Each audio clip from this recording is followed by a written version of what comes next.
Shalom seluruh jemaat yang mengikuti ibadah doa ini. Mari kita siapkan hati. Tuhan mau kita datang dengan kesungguhan, kerinduan, karena Dia lebih dahulu mencintai kita, mengasihi kita dengan segenap hati sampai Dia mati. Dia mau kita meresponi dengan hal yang sama. Mari kita memulai ibadah ini dengan satu pujian, hormat bagi Allah Bapa. PPK nomor 10. Hormat bagi Allah Bapa. Hormat bagi Allah Bapa, hormat bagi anaknya, hormat bagi Roh Kudus, ketiganya yang esa. Haleluya, haleluya, ketiganya yang esa. Bait kedua, hormat bagi Raja Surga, Tuhan kaum manusia. Hormat bagi Raja Gereja di seluruh dunia. Haleluya, haleluya, di seluruh dunia. Bait ketiga, haleluya persembahan.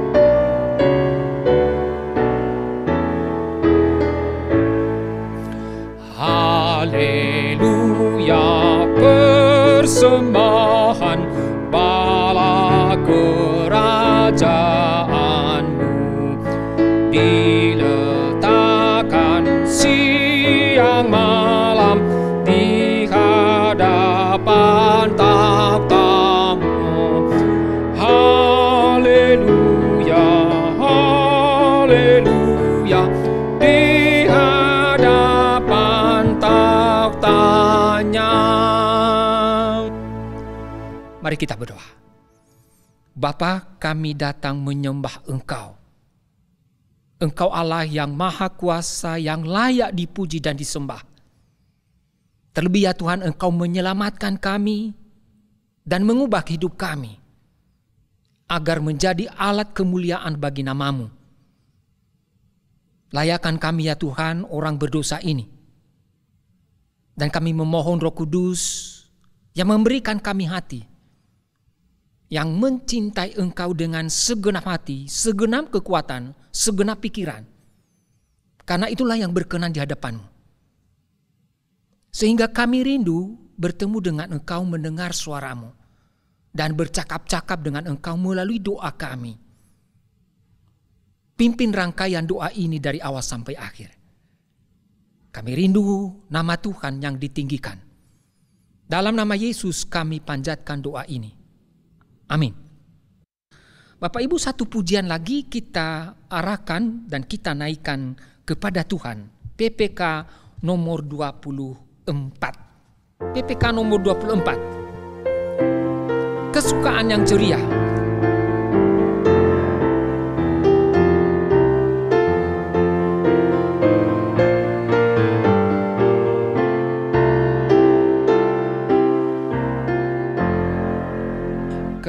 Kesukaan yang ceria hanya ada padamu, Khalik alam yang setia, pohon suka yang teguh. Terang-Mu menembuskan hati, mengenyahkan awan gelap. Yang mencari mendapati, dalam Dikau terang tetap. Bait kedua, cakrawala membunyikan, hormat padamu Yahu. Bintang intan sekalian memberi membesarkan namamu. Unggasmu bersukaria dengan bunga di lembah. Laut dan sungai turut dia, ramai-ramai soraknya.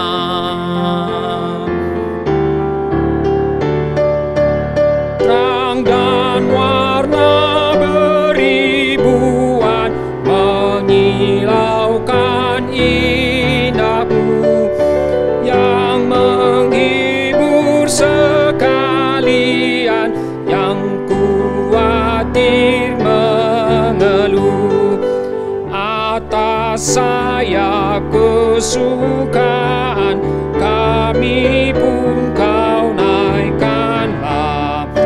Jauh di atas kedukaan, keterangmu yang cerah. Bapak Ibu, lagu ini mengingatkan kita bahwa hanya di dalam Tuhan kita mendapatkan sukacita, ceria, bahagia. Bukan dengan memiliki yang lain. Apa yang kita kejar secara materi, seluruh yang ada di dunia ini tidak pernah membawa kesukaan yang sejati, yang kekal di dalam diri kita. Tidak pernah. Hanya kepuasan sementara. Sebentar lagi kita akan merenungkan firman Tuhan. Sebelumnya kita berdoa. Mari kita berdoa. Bapa, kami akan membaca firman. Biarlah Roh Kudus yang mengilhami para penulis, menjagai kami, mengawal kami, memimpin kami, dan mengajar kami, agar kami mengerti, serta memotivasi kami, membakar hati kami, untuk menghidupinya, melakukannya. Sehingga Engkau senang, bangga atas kehidupan kami. Berbicaralah ya Tuhan. Dan biarlah hamba-Mu di tengah keterbatasan, Engkau urapi dengan kuat kuasa Roh Kudus. Dalam nama-Mu kami panjatkan seluruh doa ini. Amin. Bagian firman Tuhan yang mendasari doa-doa kita dan persekutuan kita saat ini, saya ambil dari Lukas pasal 18. Ayat 18 sampai 27.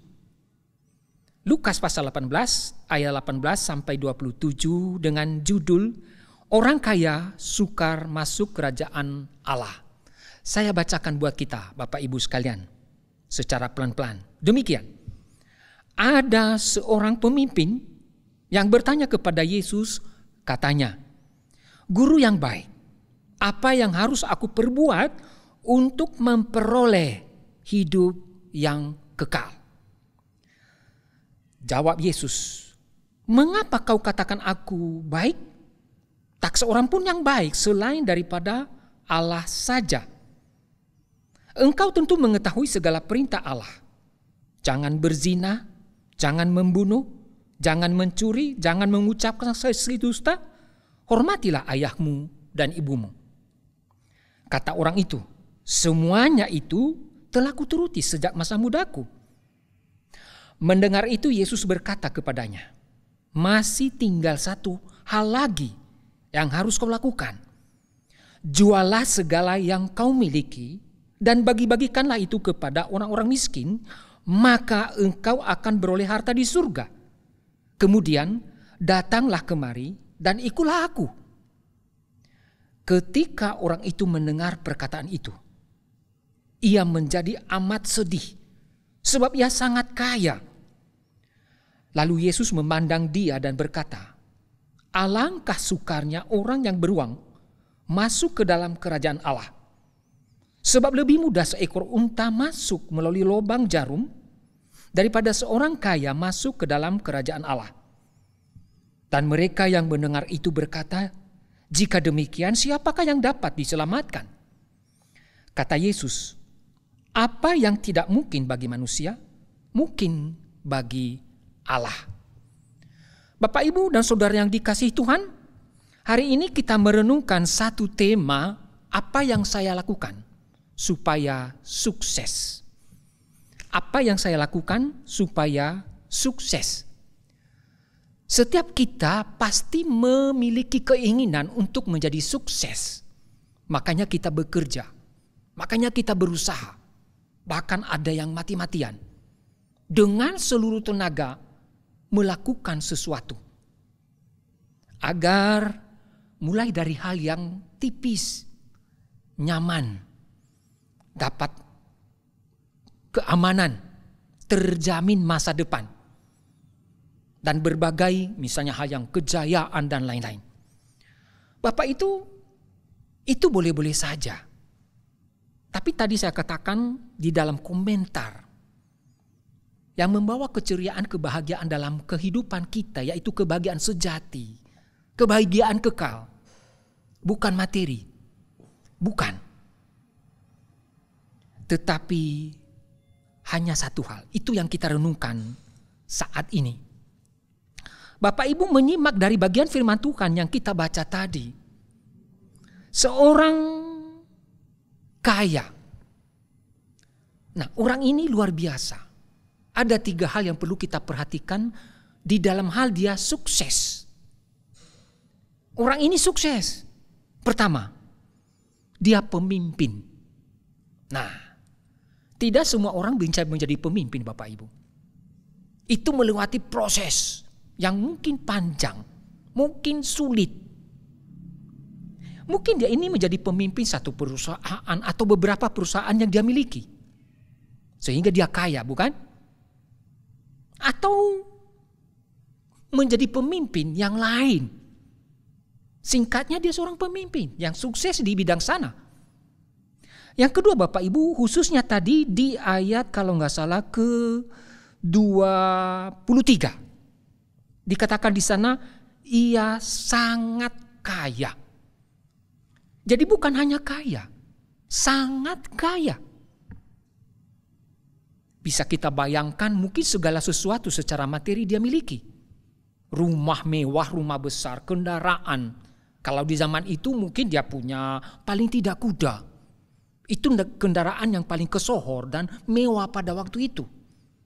Kuda, unta. Dan binatang-binatang yang lain yang bisa dikendarai pada waktu itu. Yang ketiga adalah orang kaya yang muda. Mungkin tidak ada di sini, tapi di Matius, di Markus, orang muda yang kaya. Jadi orang ini luar biasa Bapak Ibu. Seorang pemimpin, seorang yang sangat kaya, dia masih muda. Dia sudah mencapai sesuatu sukses yang luar biasa. Jadi Bapak Ibu, dia datang kepada Yesus.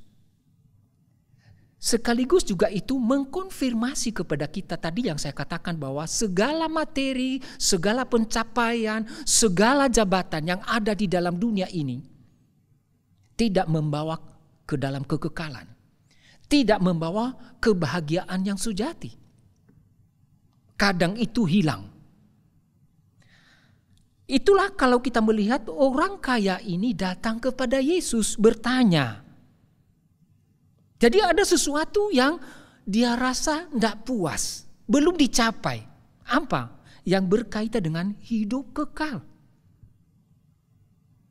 Kalau boleh kita katakan ada kaitannya dengan Allah. Allah lah yang memberikan satu kebahagiaan sejati, damai sejahtera, pencapaian yang memuaskan hati. Hanya Allah. Ada bagian kekosongan jiwa kita yang hanya ditempati oleh Allah. Apa yang dilakukan orang kaya ini? Datang kepada Yesus. Mestinya tidak perlu dia datang. Kenapa? Dia udah kaya. Bisa dia panggil Tuhan Yesus ke rumahnya, suruh misalnya orang-orang bawahannya sebagai seorang pemimpin, bukan? Oh ya, ngapain dia jalan-jalan dan bercakap di perjalanan di Yesus? Ikut bukan permainan orang kaya, permainan jalanan, itu permainan orang biasa-biasa. Itu menandakan ada di dalam dirinya, itu di dalam hatinya kosong. Ada kehausan, ada kekhawatiran. Apa? Berkaitan dengan kekekalan. hidup kekal, berkaitan dengan Allah. Jadi selama ini materi yang dia miliki, kesuksesan, harta, kekayaan, pencapaian, kemuliaan, kelancaran, masa depan terjamin, tidak sama sekali memberikan kepuasan, kedamaian, dan ketenangan di dalam batinnya. Nah Bapak Ibu, itulah yang kita lihat di dalam keberadaan orang kaya ini. Maka dia bertanya, apa yang saya lakukan untuk dapat hidup kekal?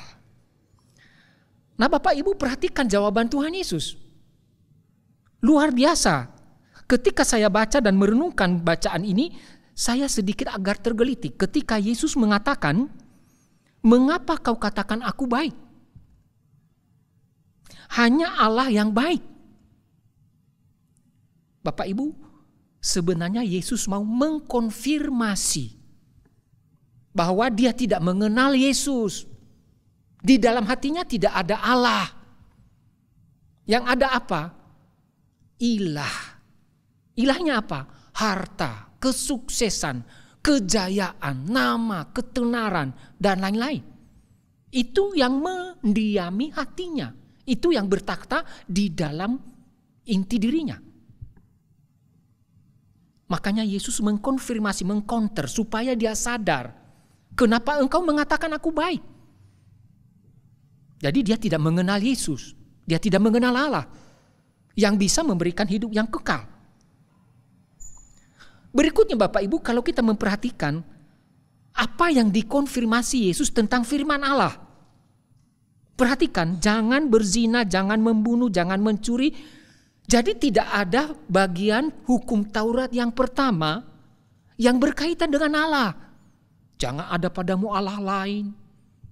Ingat dan kuduskan hari Sabat. Yesus mau memberikan nanti pukulan terakhir kepadanya ketika ada komentar Yesus yang terakhir. Yesus mau melihat dulu bagaimana dia sombong, dia melakukan segala sesuatu yang dikatakan oleh firman Tuhan. Seorang penafsir mengatakan mungkin orang ini beribadah, mungkin memberi persembahan, tapi motivasinya bukan memuliakan Tuhan, menyenangkan Tuhan, bukan. Tapi demi dia dikenal orang sebagai orang kaya. Intinya motivasinya. Mungkin mau menunjukkan diri ketika dia memberi persembahan, ditunjukkan kepada orang. Atau ketika dia memberi perpuluhan, lalu namanya ditulis bahwa dia yang memberikan itu. Semuanya untuk dirinya. Ketenarannya, kejayaannya, namanya diingat orang, bukan untuk kemuliaan bagi nama Tuhan. Itulah Bapak Ibu ciri-ciri orang yang betul-betul memiliki ambisi sukses. Itulah orang-orang yang mengejar dan mengejar. Dan apapun yang mereka lakukan hanya untuk mengejar kesuksesan, kejayaan, nama, jabatan, ketenaran, dan lain-lain di dalam dunia ini. Mereka lupa bahwa hanya Allah satu-satunya yang telah menciptakan manusia yang bisa memberikan ketenangan, damai sejahtera, dan kebahagiaan sejati. Itu yang mestinya dikejar, dimiliki. Dan nyanyian yang kita nyanyikan tadi, bisa kita cari dia selama dia berkenan, kata Yesaya. Nah Bapak Ibu, kita melihat ketika orang-orang yang sukses mencari kesuksesan itu dengan ambisi yang luar biasa, dan akhirnya mereka menemukan bahwa mereka sebenarnya memiliki satu hati yang tidak puas, hati yang kosong. Tetapi Tuhan kadang-kadang bahkan sering membiarkan orang-orang ini tenggelam, terjerumus di dalam perangkap hal-hal yang bersifat materi tadi. Sehingga mereka merusak diri. Sehingga mereka lupa kepada Tuhan, sumber kehidupan dan sumber berkat, sumber kebahagiaan. Mereka begitu terperosok dan diperangkap iblis dengan ikatan-ikatan nafsu dunia. Sehingga mereka tidak mengerti mana yang benar, mana yang membawa kebahagiaan. Itulah sebabnya Yesus ketika Yesus menawarkan kepadanya, mari ikutlah aku dengan hanya satu persyaratan. Jual segala milikmu. Nanti kamu akan mendapat harta di surga. Dia tidak tahu. Mata rohaninya tertutup. Karena begitu dia terjerumus dalam. Tidak menyadari. Sehingga kehausannya itu untuk mendapatkan hidup yang kekal tidak terpenuhi. Pertemuannya dengan Yesus yang sebenarnya ada kesempatan dia diselamatkan, tidak dia mendapatkan apa-apa. Dia pulang dengan sedih dan di dalam kebinasaan. Bapak Ibu, orang Kristen bisa terjerumus dalam hal ini. Ketika mereka sebenarnya mungkin di dalam proses waktu mereka sudah tenar, mereka sudah sukses, masa depan aman. Ada pencapaian yang luar biasa. Dalam proses itu ingatkan mereka. Tapi mereka keraskan hati. Kepada orang kaya ini langsung Tuhan Yesus konfirmasi. Orang-orang Kristen sering sudah terjerumus. Dan tidak bisa keluar lagi dalam perangkap kenikmatan, kesuksesan, pencapaian itu. Bapak Ibu, seorang diceritakan di zaman modern ini yang mengalami hal yang sama seperti orang yang kaya ini. Bernama Chuck Banley. Orang yang sangat sukses pada awalnya. Dia tipe orang yang sangat termotivasi kalau melakukan sesuatu. Punya semangat yang berapi-api. Apalagi kalau dia kerja. Singkatnya dia orang ambisius. Apa saja dilakukan demi apa yang dia pikirkan harus dia capai. Nah Bapak Ibu, setelah dia menyelesaikan sekolah, dalam perkuliahan, ia sudah siap untuk memperoleh kekayaan. Dan kebetulan waktu itu masa-masa jayanya internet. Wah, dia melihat ini supaya dunia bisnis berputar. Salah satu yang dilakukan adalah memakai internet. Nah, pada tahun 1990-an meledaklah cyberspace. Internet itu. Nah, orang membangun satu perusahaan dengan memakai internet. Google, Amazon, macam-macam. Ada orang yang kaya sampai sekarang. Nah, Bapak Ibu, dia mendirikan satu perusahaan yang diberi nama Office Exchange. Office Exchange. Yang berusaha di bidang internet itu sendiri. Luar biasa. Karena dia orang yang ambisi, dia lakukan sesuatu, dia dirikan macam apa, dia persiapkan sesuatu, orang-orang yang hebat. Hanya waktu 6 bulan Bapak Ibu. Dia bisa mengumpulkan 1.500 investor yang terkenal. Orang-orang yang menyediakan finansial yang luar biasa. 1.500 investor yang memiliki finansial yang luar biasa. Yang bisa menawarkan, memberikan modal bagi dia untuk membangun satu perusahaan yang besar. Tentu dia pilih-pilih. Kenapa? Waktu itu dia sudah mulai tenar.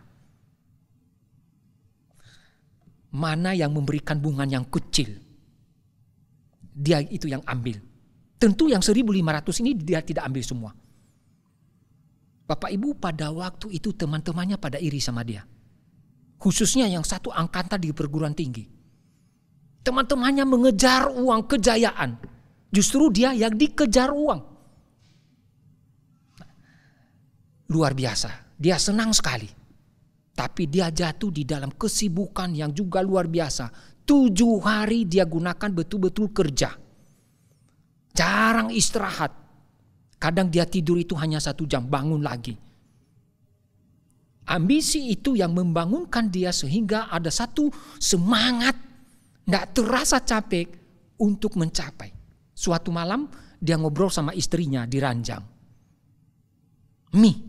Istrinya bernama Ann. Bisa bayangkan enggak kalau kita punya saham. 1 lembar harganya $5.000 atau $100.000. Dia berkata itu memang ada kemungkinan terjadi demikian. Para investor tadi menawarkan modal sama dia. Luar biasa. Mereka percaya. Karena pencapaian yang dia buat sudah luar biasa. Bapak Ibu, dia melihat wajah istrinya yang gak seperti dulu. Wajah yang khawatir. Wajah yang mimiknya gak bagus. Sehingga dia bertanya kenapa? Istrinya berkata, aku takut. Aku kehilangan engkau. Lalu istrinya cerita begini, begini dan begitu. Tapi dia tidak mengerti. Aku berusaha menjadi seorang ayah yang bagus, menafkahi keluarga. Membuat keluarga bahagia, semuanya ada. Apa yang kurang? Bapak Ibu, istrinya melihat bahwa dari kecil Chuck Bentley ini sudah pergi ke gereja. Rajin, tapi sejak dia jaya, sejak dia bekerja 7 hari penuh, sering istrinya ajak ke gereja. Ada banyak alasan, minggu depan. Tapi sampai nanti 1 bulan, hanya kadang-kadang dalam 1 tahun dia datang ke gereja Natal, Paskah, tutup tahun 3 kali. Belum lagi karena kerjaannya bertemu dengan teman bisnis hari Minggu lah, malam lah, sampai kadang-kadang subuh baru datang kembali ke rumah. Anak-anaknya tidak mendapatkan figur papa. Nggak usah memeluk, menyapa aja jarang. Kadang anak-anaknya ngajak dia berlibur dengan istrinya berlibur. Nggak ada waktu. Papa sedang kerja. Nanti kalau udah beres semua, sudah. Itu terus jawabannya dari tahun ke tahun. Saking marahnya istrinya, beberapa kali istrinya waktu pulang bersama di rumah, dia ndak ke rumah, tapi istrinya ke rumah orang tuanya. Chuck Bentley mulai menyadari pencapaiannya tidak membawa sukacita bagi istrinya. Dan mulai ada satu perasaan dia ditinggalkan istrinya. Apalagi setelah istrinya mendengar isu. Biasalah kalau bos ada sekretaris macam-macam lah. Kalau mereka pergi keluar kota untuk bisnis, ada servis-servis yang ya macam-macam. Istrinya sudah merasa jijik sama dia. Sehingga mulai tidak suka tidur. Pergi ke rumah orang tua. Hati Chuck Bentley merasa jangan-jangan aku ditinggalkan. Anaknya juga tidak mau ngomong sama dia. Kenapa? Kesal. Mereka tidak melihat figur seorang ayah. Tidak usah ngomong. Memeluk juga tidak bisa. Bapak Ibu, akhirnya Bentley ini mulai dia sadar. Mulai dia berdoa kembali mengingat. Kebetulan dia ketemu sama temannya yang sudah bertobat. Temannya ini ngobrol sama dia. Apa sih yang menjadi tujuan hidupmu? Apa yang engkau cari? Lalu dia berkata, sudah saya dapat semua. Istri cantik, anak-anak cakep, harta jangan bilang lagi. Lalu temannya tanya, apakah kamu merasa bahagia? Kamu puas? Enggak. Justru sekarang ada kekhawatiran. Aku takut ditinggalkan istri. Aku takut ditinggalkan anak-anak. Yang selama ini kepada mereka lah aku bekerja. Segala sesuatu saya persembahkan untuk mereka. Oke. Lalu temannya bilang, di dalam apa yang kita capai itu ada yang kita korbankan. Misalnya, aku mau memiliki jam tangan Rolex, harganya mahal. Yang aku korbankan apa? Waktuku. Termasuk waktuku untuk keluarga. Saya korbankan demi bekerja. Agar saya dapat uang membeli jam tangan mahal ini. Begitu juga kamu. Ketika kamu mau mencapai apa yang engkau menjadi ambisimu. Ada yang engkau korbankan. Keluargamu. Korbankan dirimu, yaitu jauh dari Tuhan. Saat itu mulai dia menyadari, Setelah dia bicara sama temannya itu, besoknya istrinya datang ke rumah dan ngobrol. Cak Banle, papi ikut acara ceramah di gereja. Sebenarnya di dalam hatinya dia tidak mau. Kenapa? Itu tidak level sekolah minggu. Saya kan di universitas mestinya. Tapi karena ada kekhawatiran istrinya meninggalkan dia, akhirnya dia ikut. Di gereja itulah Tuhan berbicara kepadanya melalui seorang pembicara yang sebenarnya dia kenal. Pembicara itu membawa satu firman Tuhan. Bangsa Israel menyembah Tuhan dengan membawa persembahan, tapi hati mereka tidak. Maka persembahan ibadah mereka Tuhan tolak. Lalu pembicara itu melanjutkan, janganlah kamu menjadi tuan atas mamon dan atas alat. Tidak bisa. Kamu harus memilih satu. Sebagai tuan dalam hidupmu, Tuhan. Firman Tuhan itu betul-betul memukul dirinya. Itulah yang selama ini membuat dia korbankan istrinya, dia korbankan anak-anaknya, dan dia korbankan dirinya bisa binasa. Meninggalkan Tuhan. Memang dia beribadah, tapi itu tadi hanya 3 kali setahun. Itu pun dia datang selalu buka HP, ini apa. Dia tidak fokus dengan firman Tuhan. Dia tidak fokus menyembah Tuhan dengan melalui pujian. Apalagi berdoa. Kadang-kadang dia keluar kalau sedang ibadah, lihat terima telepon. Yang kadang-kadang juga terjadi di gereja di situ. Beribadah kepada Tuhan tapi bukan hatinya kepada Tuhan. Nah Bapak Ibu, akhirnya dia datang kepada Tuhan. Kebetulan waktu itu tahun 2000.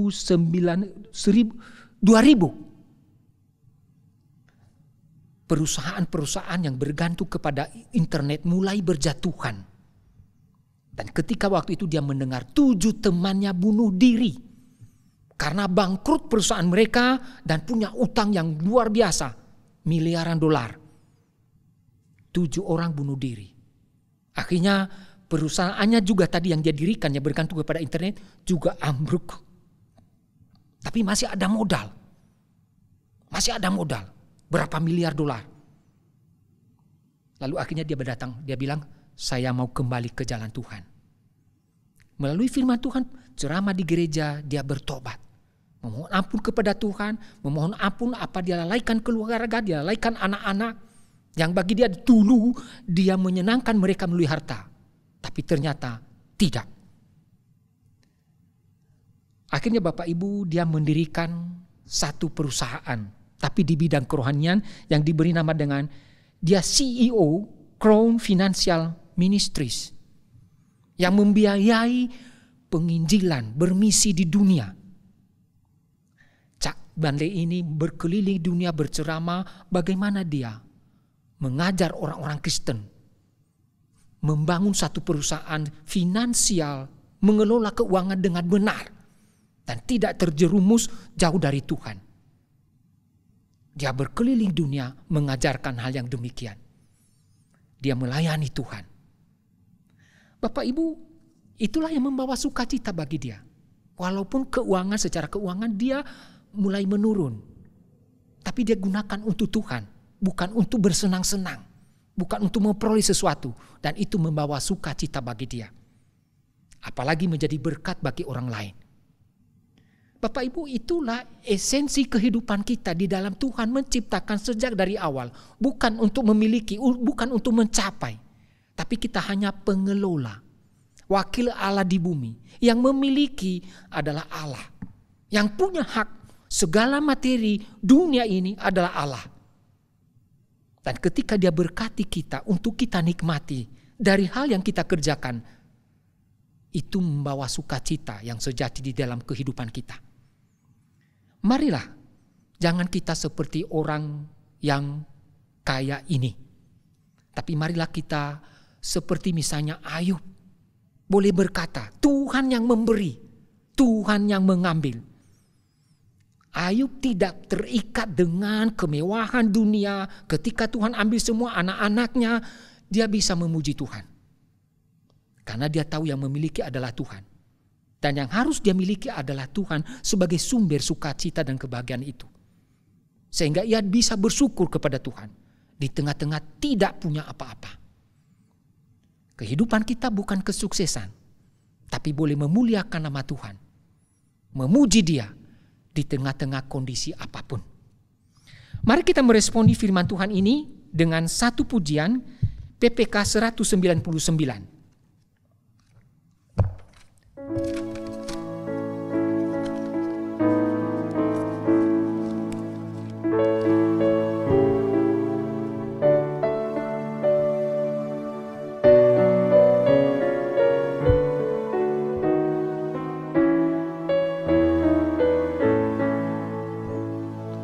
Apa yang kau buat baginya, tiap hari giatkan. Rajinkah engkau beritakan Injil keselamatan? Apa kau berbuat bagi Tuhanmu? Apa kau peroleh kerja bagimu setiap harinya? Apa kerjamu? Apa kau berbuat bagi Tuhanmu? Apa yang kau buat baginya, tiap hari semangatkah? Bersandarkah kau padanya, saksikan kasih-Nya? Apa kau berbuat bagi Tuhanmu?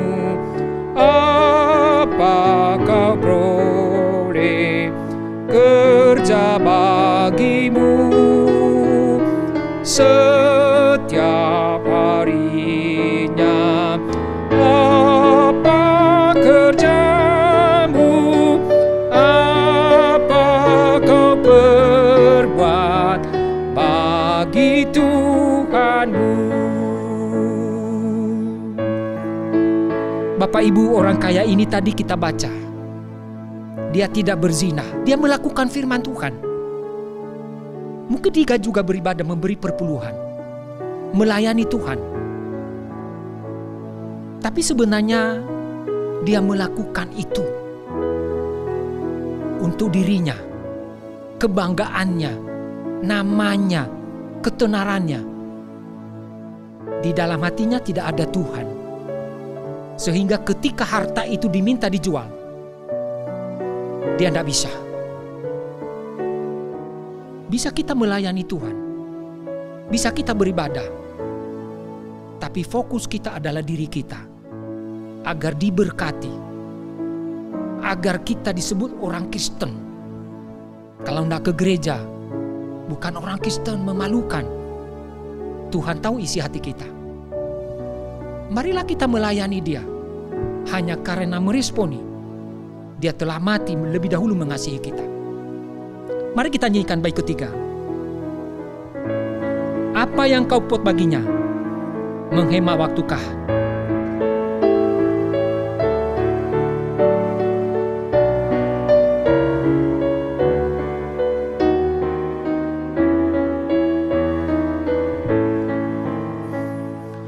Apa yang kau buat baginya, menghemat waktukah?